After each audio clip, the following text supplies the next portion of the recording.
Hello, retro fans. This is, well, a quick video, quick refurbish, quick test, and it's about the Quickjoy N-Pro. It's a monster of joystick, and to keep things short, let's switch to my desk immediately. And I'm talking about this thingy here. And as you can see, it is really a lot of joystick compared to the commonly known other joystick variants we may have seen in the past. And this is especially a Nintendo Entertainment System joystick. So, well, you can use it with an adapter on your Famicom as well, but actually, well, I think it is actually meant to be a NES joystick. So, and I got this quite recently. I'm just a little bit confused why I can't see myself. So it's not that I'm missing myself, but actually the intention was indeed a little bit different. So it looks like that NVIDIA broadcast kind of disappeared, and there's supposed to be an icon or something like this. Nope, it isn't. So let's go for this one and ignore this for a while. So as usual, NVIDIA broadcast. If you want some troubles, then go and install this one, and then you will be fine. Yeah, and yeah, this is a very, very interesting thing, and I got this more or less accidentally. I saw this, I think, on eBay or so, and I got this pretty cheap. I was quite surprised, and I thought that's something I have to test. So the stick itself has just the right amount of motion, has plenty of buttons, and you got an auto fire switch, fast, medium and low, so it's not analog, and we can turn on or off the LEDs here in display. As soon as it is connected, they will light up, and then you can, well, enjoy your motion or whatever. And we got indeed select and start, which are very, very stiff buttons. So if you're going to play a game where you're going to need those quite often, you're probably going to regret this. So it's maybe not the ideal joystick for Elite, but for other games we will see. And you may have noticed there's a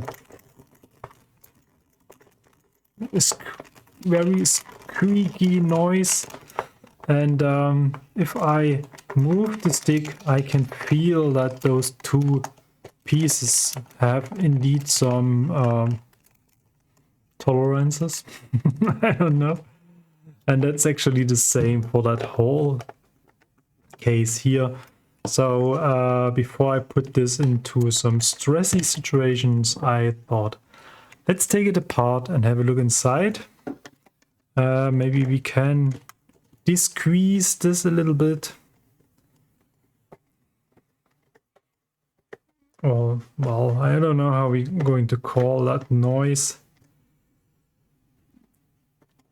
So maybe I need something automated. That feels a bit too big. Actually not sure whether I got a smaller one in range.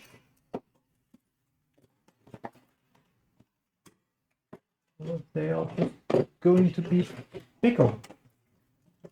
That wouldn't be helpful. One's probably going to be too small. No, let's stick to the big one. And there is some sort of a battery compartment here at the bottom of this thingy, but I can't open it. And I have no idea what it is supposed to do. So maybe you can light up the LEDs without plugging this into your NES. Damn it, those screws are so tight. And it still feels like my screwdriver isn't the correct size. So I need to find another one. So give me a second. I'll be back pretty soon. So yeah, I'm back and actually found one that's hopefully going to work a bit better. So yeah, you might know that I have some sort of a fable for unique game controller, and let's say I got introduced to playing games on the, for example, Commodore 64 using joysticks, and my very first gaming experience on the GDR home computer, the KC 84, was actually using a keyboard, as well as on the first PCs I started to play games was a keyboard as well. So the joystick on the C64, it felt already like a huge step forward, but I discovered that not all games are really well played with a joystick, and during my apprenticeship I played a lot of Tetris. Surprise, surprise. So that's a very common thing going through my life. And I built some sort of a gamepad to play Tetris. I played this very famous, stylish looking Tetris with this fantastic Wally Beeben music on the C64. And as I said, for this I built myself a gamepad because the joystick wasn't really working so good on it. But well, then coming to the NES, there are, well, actually gamepads the main choice for most of the games. And so step by step I was kind of surprised to see that there are other input devices like the NES Advantage, for example, some sort of an arcade style joystick thingy. And I even got a joystick, I can't remember the name right now. And yeah, then I found this one. So I thought that's really something I have to have a look on. And now it's actually going to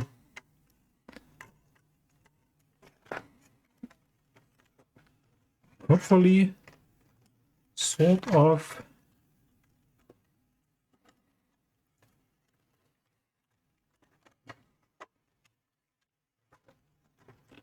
falling apart in a good way. So it looks everything is some sort of interconnected to each other piece.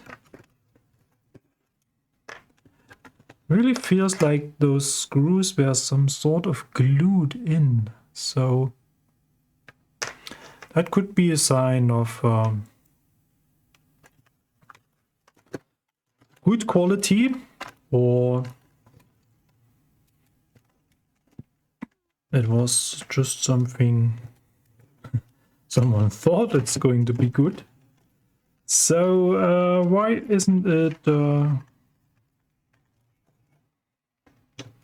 Now it looks like we have to remove this LED part as well.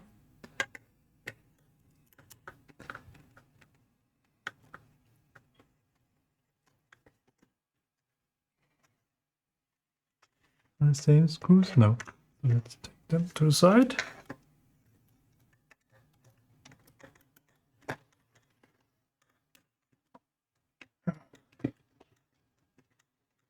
that's really screwed together pretty tightly. So, and now, there are some springs on those. Okay. Probably won't come off the way I want it. So I may need the next tool.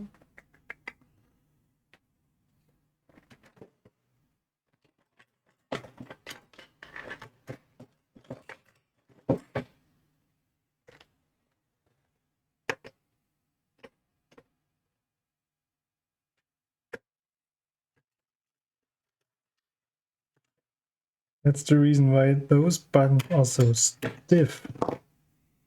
So that's probably something I may fix. Okay. So, finally.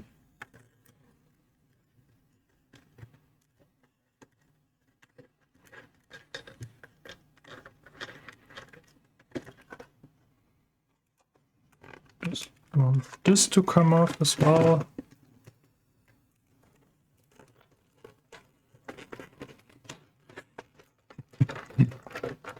Everything feels like a challenge. Or maybe it is already so old. There we go. So, that's actually the ground plate with this brutally stiff spring here and slightly broken whatsoever ring thingy.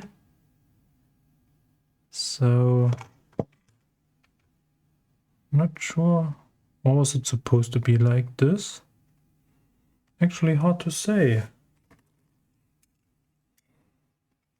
Let me have a closer look.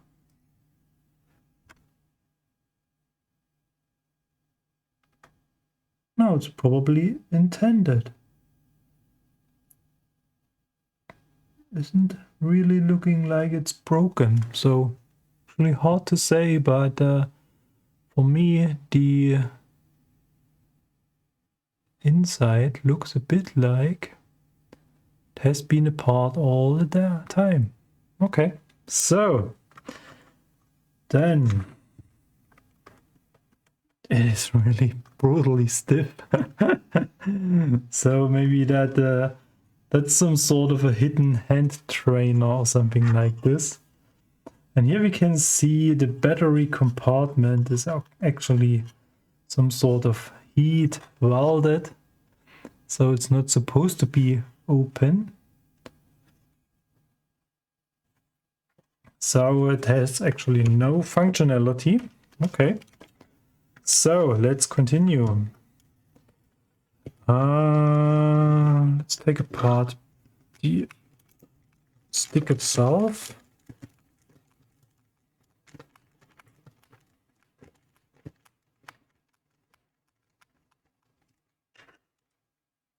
Same screw, yeah.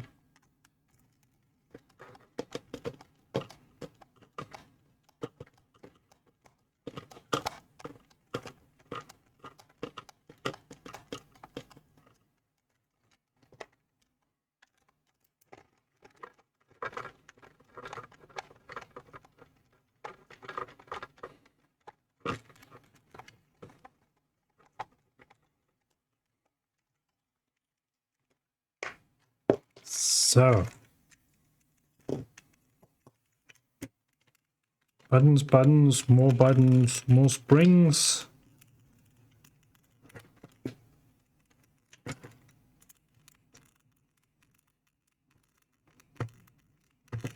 Okay, now we know where this strange noise is coming from.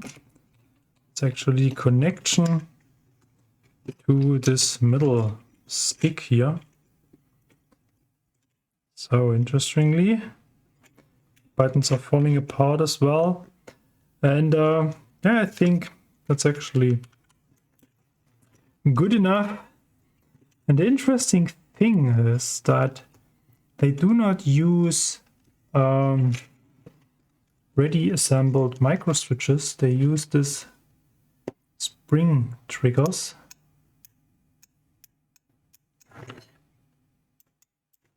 And I think those are really some sort of unbreakable. And I have just used normal switches for start and select, and they even click into the on position. And therefore they have used this very strong springs to pull this back. So I'm actually not sure if I'm going to make them a bit softer. Then they are probably going to be too long.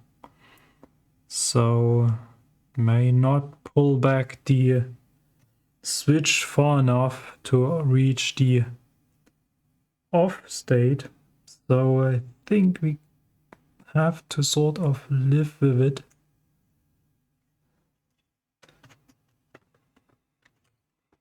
So let's put this back. Whatever position. Supposed to be in a different, yeah, it is. Okay. So the second one is a bit higher than the other one due to the shape of this joystick. And here we got this 3-position switch. And I don't even use a timing IC. They really use different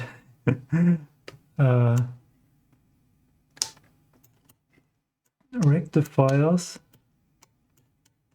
or transistors to some sort change probably the charging time of this capacitor.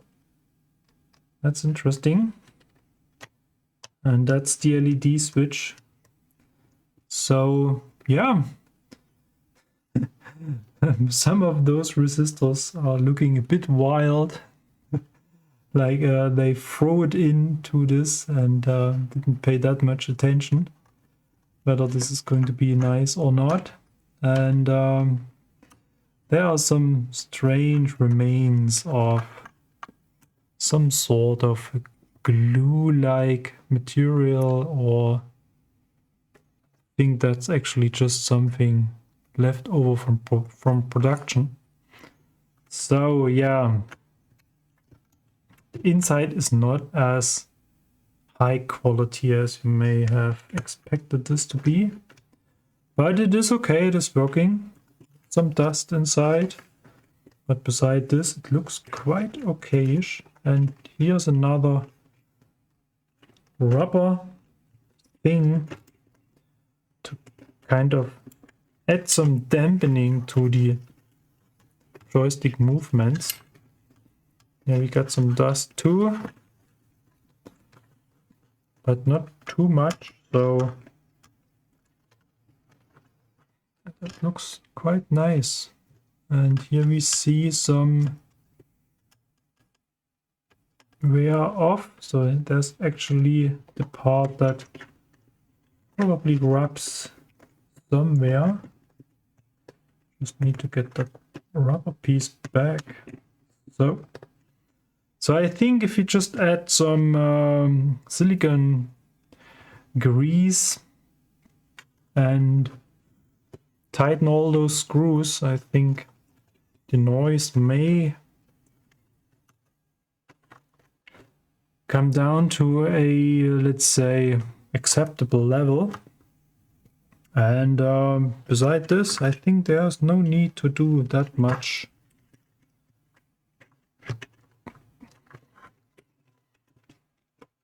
So let's see if we can kind of put this back so that we can actually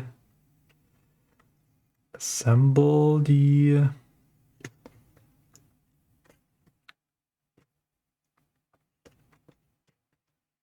just need to pay attention. There are some wires.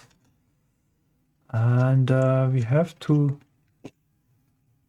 keep the space free of them so that we are not going to somewhere drop or squeeze them. So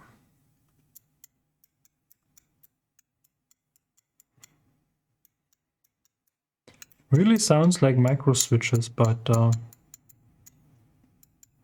interesting. Very, very interesting construction. It's actually hard to see because the cables are a bit short, but the joystick is doing nothing else than just pressing on the springs. And it's either dark or covered by something else. So maybe the top one is the best one. And then you can see this little metal plate switching position.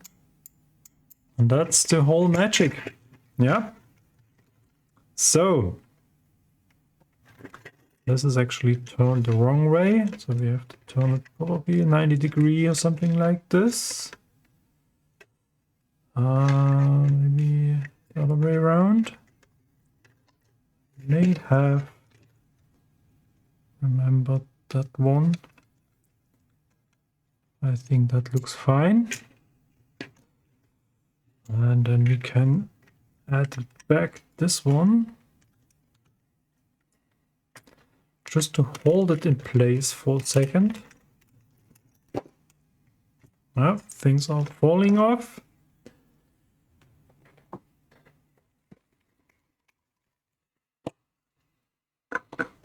So,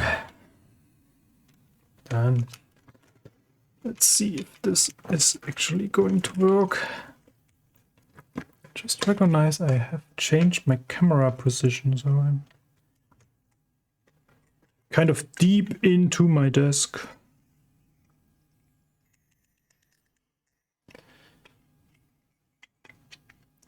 So,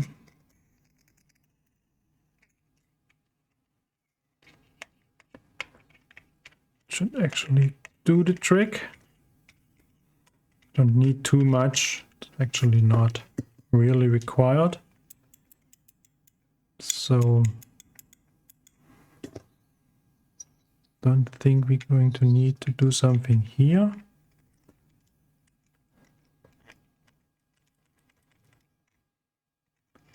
And if so, we can do this from the outside. It's actually no problem.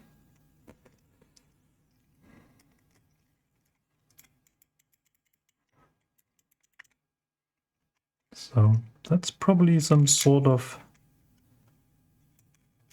an auto fire, a permanent auto fire switch, something like this. Okay. So let's try to put this back together. And it's actually going to be a bit challenging because, yeah, indeed, there's the cable going through this whole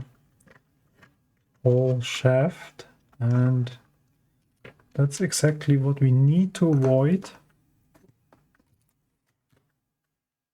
Getting stuck somewhere.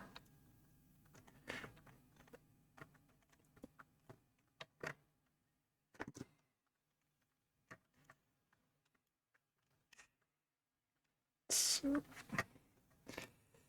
I'm really sorry for this awkward perspective, but since everything is still connected, it is really, really hard to put this in some sort of good position.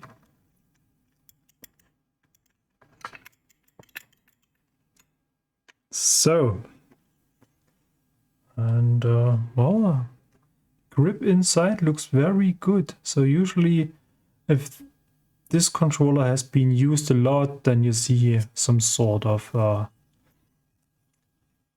dusty grease thing from the sweat of your hands or something like this, but it really looks like that this has been kind of stored away somewhere, not being used too often.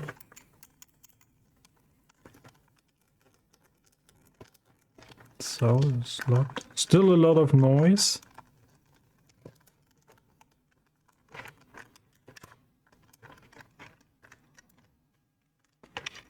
So we may okay, grease this a little bit here.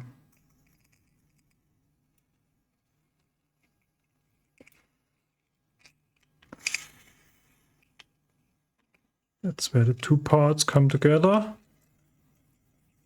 And this may reduce our squeaking noise a bit.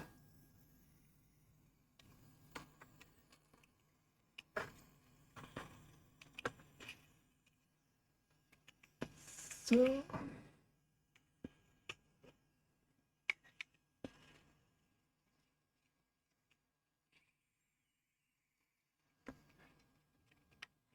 Okay. And maybe this part here as well.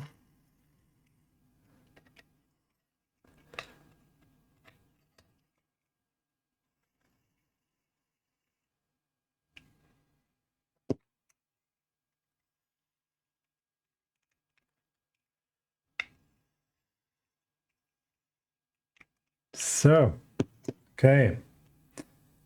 Let's see. This is going to change something. So let's insert the trigger for the millionth time. And see if we can get this together.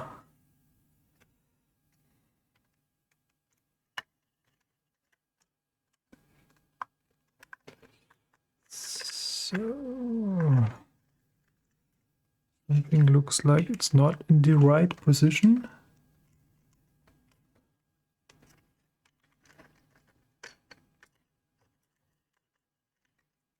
And I got that damn wires in my way as usual.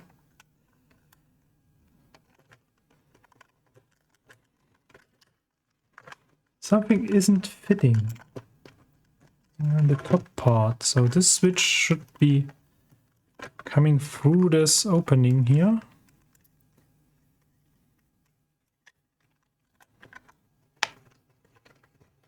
There we go.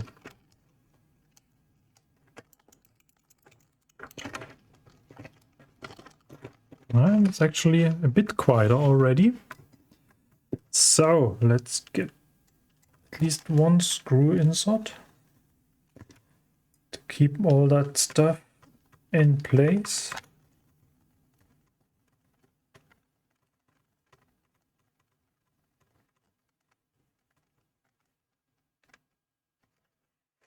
Tighten it probably, but not too much. I'm not going to break something on the inside.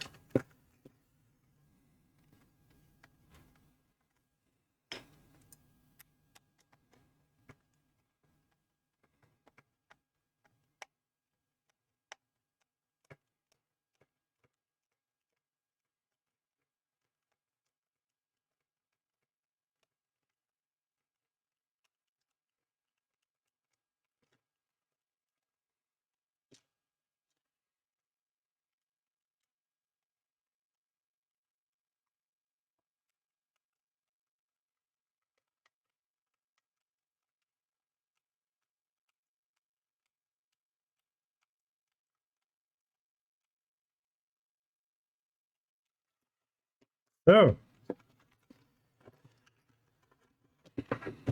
now we just need to find the right alignment, and I screwed up. Damn it. These things are supposed to be here. And I can't put them into this position. Now I'm probably going to break something. I don't want to do this. And I may have to check I have to turn this into this position, I think, because this is actually going through here, this part. So it is really strange.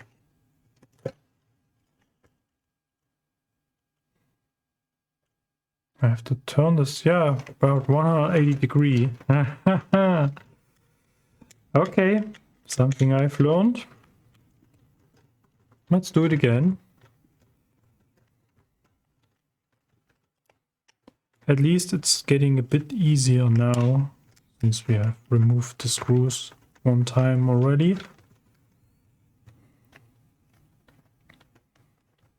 And I'm interested in to see whether there are some additional traps.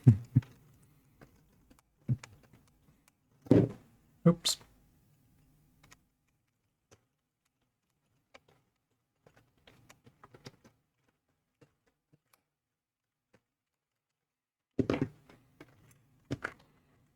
Okay. Here we go again. Taking this apart. Maybe I cut out the first part and pretend that this is my my first disassembly attempt. So this needs to be here.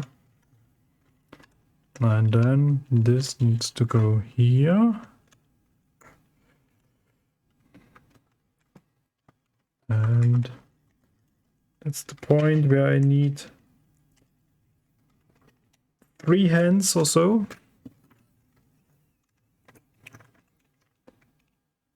To get the cable out of the way.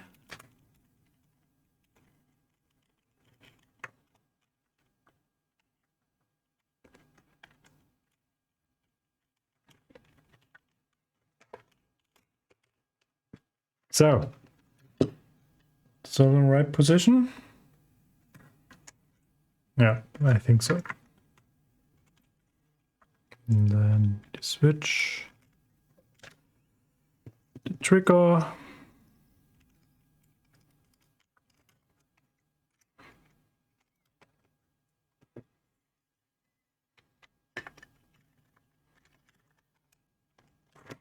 Wow, I'm getting some sort of routine here.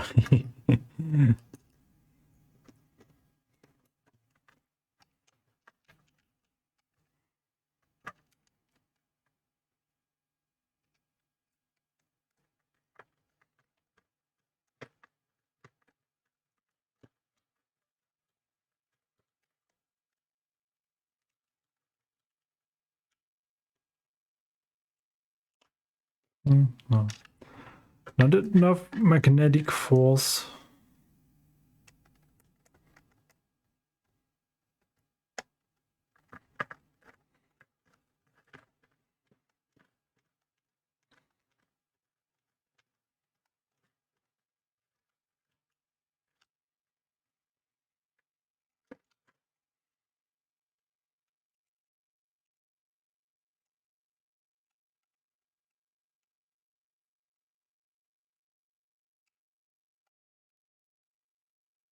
Bending the thread.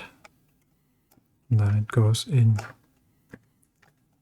pretty smoothly. So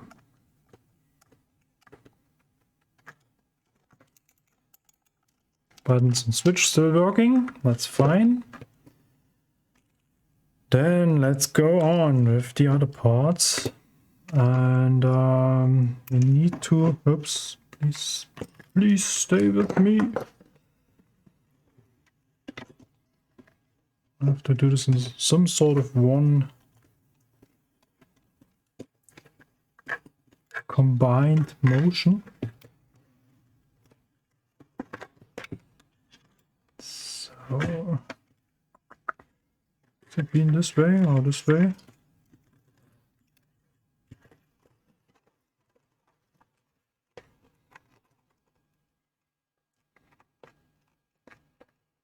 So, there's supposed to be one position where this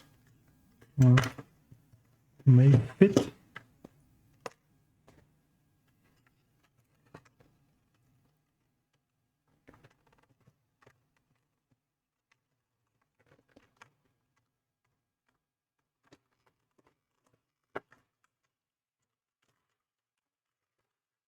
Yep, got this one.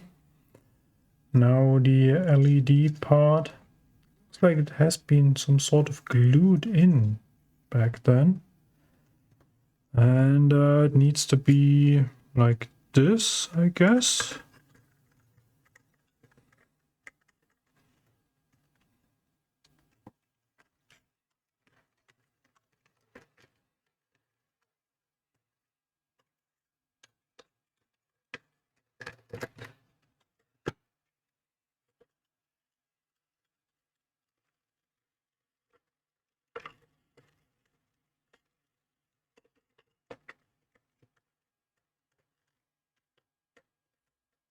That looks actually okay-ish.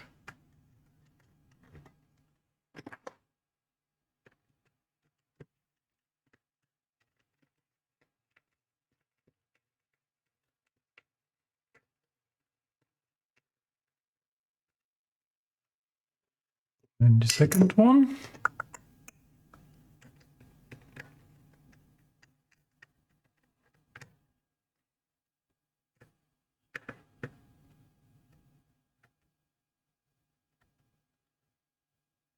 Hmm. Yep.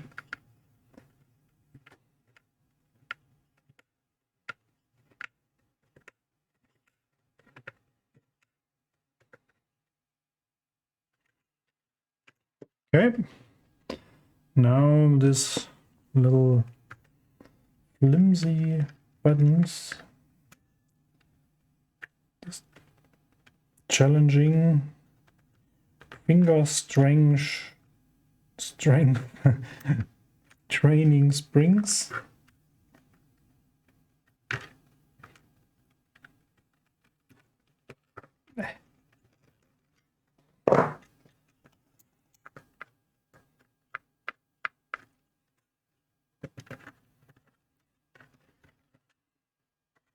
A little bit of cleaning.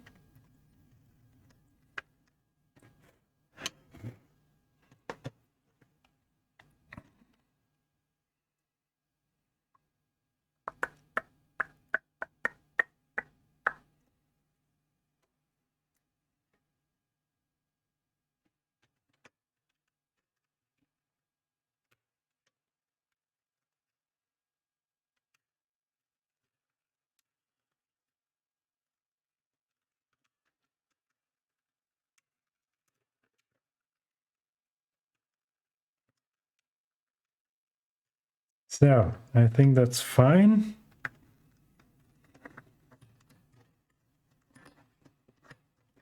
Bit undusty.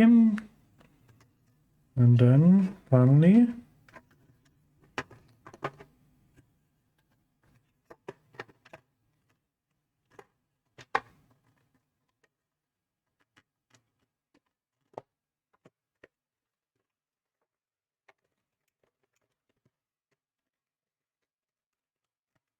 it's actually very, very hard to check if the cable is in a good position.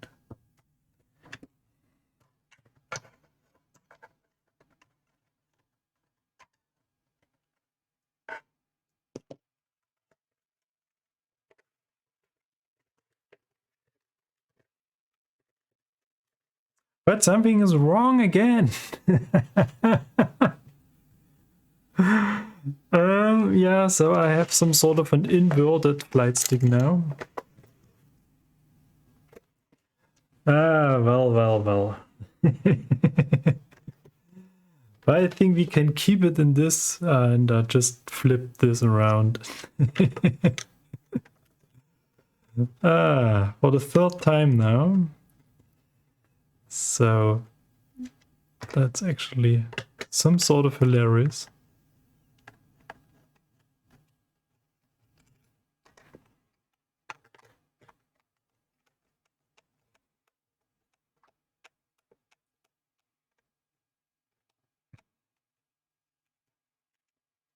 So, okay. Let's do it again.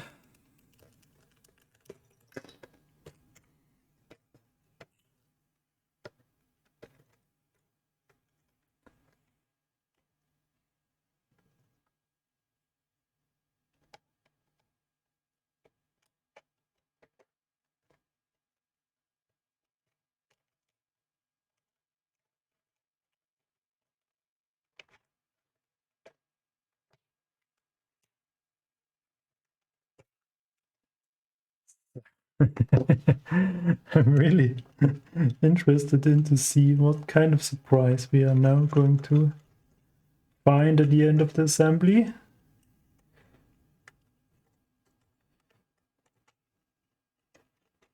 There's still a chance to mess even something else up.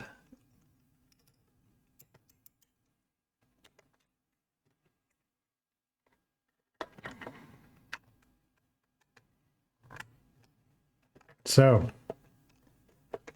looks like it fits.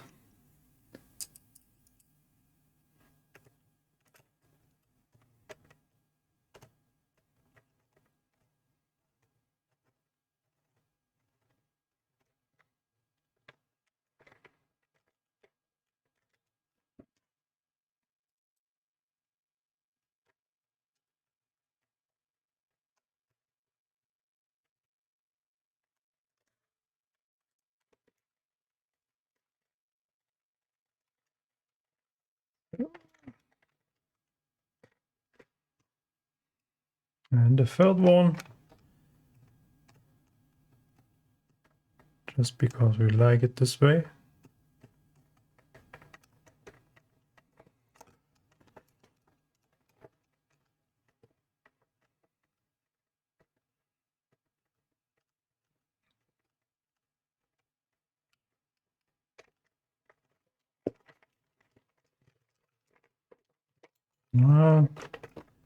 Still, the grip still feels, or the stick still feels a bit wobbly.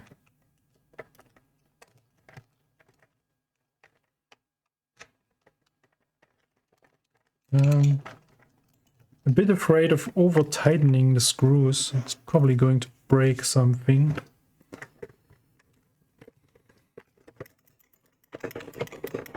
But as we can hear, it is already quieter than before.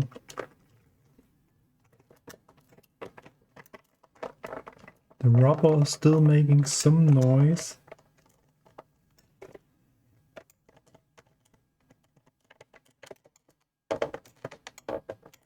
And if we are in the very outer position, then yeah, we have some rubbing on the case. But I think that's totally acceptable. So let's put back the last screws.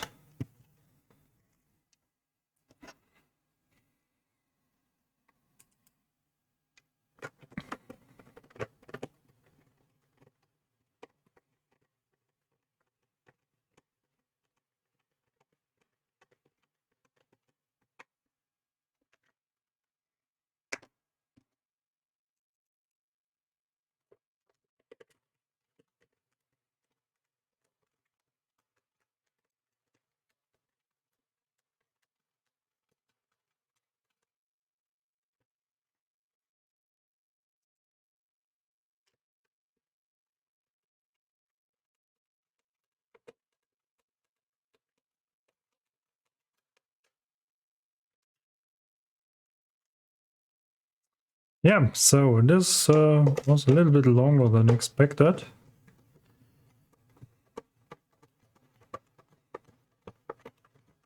But that's probably a good example why it often takes longer to produce videos, because I trap into those little problems quite often, and then some sorts of initiate a chain of events, and then I can't finish something and I have to put this aside and the next thing starts, and yeah, it's actually always a bit tricky to get something done just in one run. And here we go.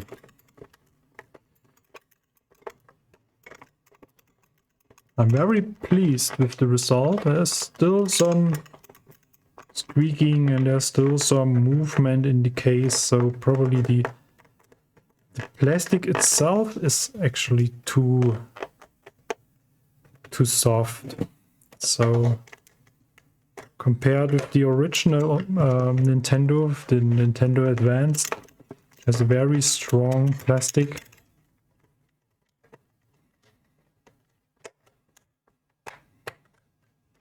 We may find the limit of some sort of cheap products.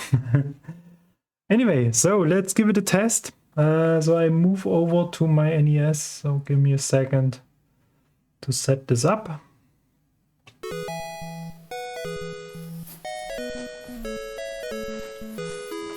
So hopefully I'm to here. So I have to set my phone a little bit on a different position because I'm using this Droid Cam so that we can see the joystick. So yeah, actually lift with my head, but I think that's actually doable. And as you can see, I have picked Sky Destroyer, the game I have sent. I've got sent by Coffee Cup Arcade, by Arcade Ren, or by Ren, whatever we want to call him. You may have seen him in the chat in one of my live streams. And yeah, so we did some across the ocean game exchange. So I shipped something to him and he sent me Sky Destroyer, and that's actually the game I want to test, because I think that's actually the right thing for this kind of joystick. And here we can see we have this cool LED feature, so we can see when we move the stick or if we press a button, then we have this little LED effect, and if you get kind of disturbed by it, you can switch it off. Whoever's going to need this, I think that looks awesome. So let's try this. And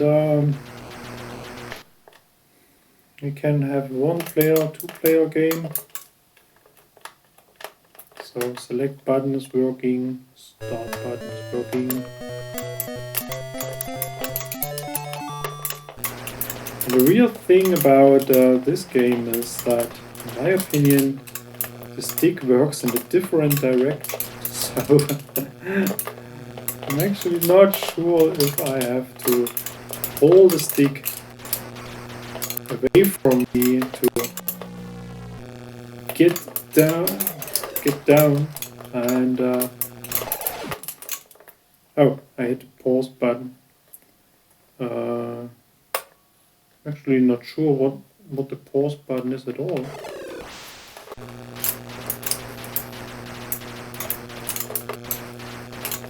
So this makes it a little bit tricky to play, at least for me. Oh, it really looks like something is not aligned in the right way.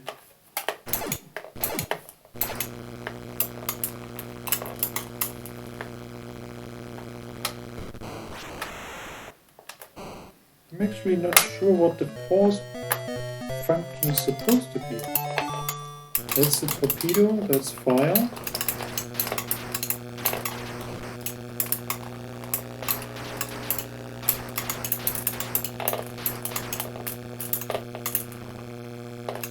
Or maybe that's the reason for those incredibly strong springs.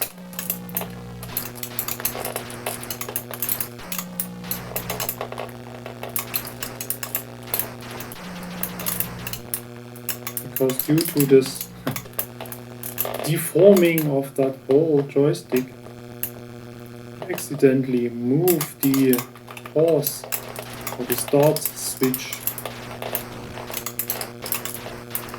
I'm really having a hard time getting used to this up-down reverse thingy. So let's see whether we can find some ships. What I like about the game, I mean, I haven't played it too much. As I said, I'm really confused by this strange up and down behavior. And that's something I can't get used to it, even if So I'm trying to play this for quite a while. I'm waiting for my brain to get rewired, but that's actually not working. And I crashed. Game over. Well, let's try it again. Sky Destroyer on the NES. Which is actually a Famicom cartridge. So it's probably not an NES game. I'm not sure whether this has been released as an NES game or if it is really a Famicom only game. And I'm not even sure if this is related to the movie at all, or if it is just picked randomly. I got hit again.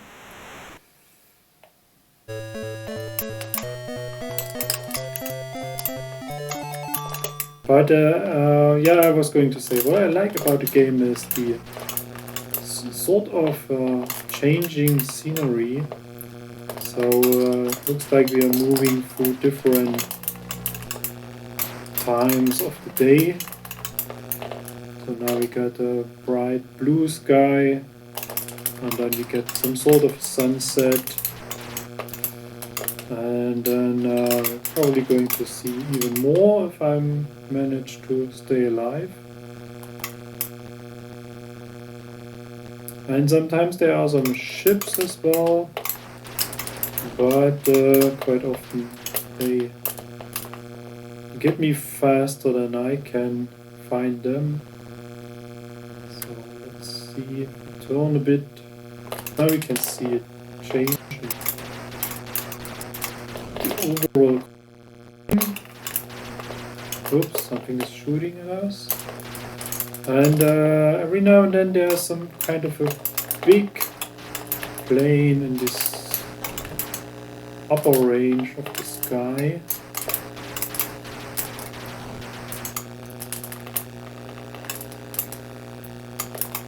Actually, I have to admit I'm not a big fan of war games. So that's due to the ongoing troubles we have in the Ukraine area. That's really not something I prefer to play, but oh, I hit that strange pause effect again.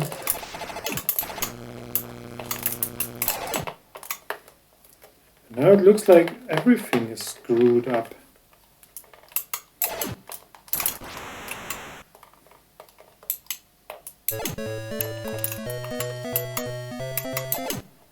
I'm actually not sure whether this is a mechanical issue or if this is actually related to the IC that's actually inside the NES controller. So as you may know, this is kind of a serial protocol. So the NES is actually pulling or triggering the shift register inside the controller, and then the controller just sends the state of the buttons one after each other, and so therefore it is a very strange phenomenon to screw up like this. So it's some sort of issue, because the joystick itself is still showing that it is doing what I'm doing, but it looks like the NES isn't receiving this. Maybe the cable is broken at some point. Yeah, something is really fucked up. So it looks like I have to do some more troubleshooting with this one. So anyway, I think this is already long enough for this episode. So thanks a lot for watching, and thanks a lot for my subscribers. Thanks a lot to my Patreons and supporters. And if you like this video, and if you haven't done so, feel free to subscribe to my channel to support me. And the links are all in the description below. And yeah, see you for the next episode. Bye bye.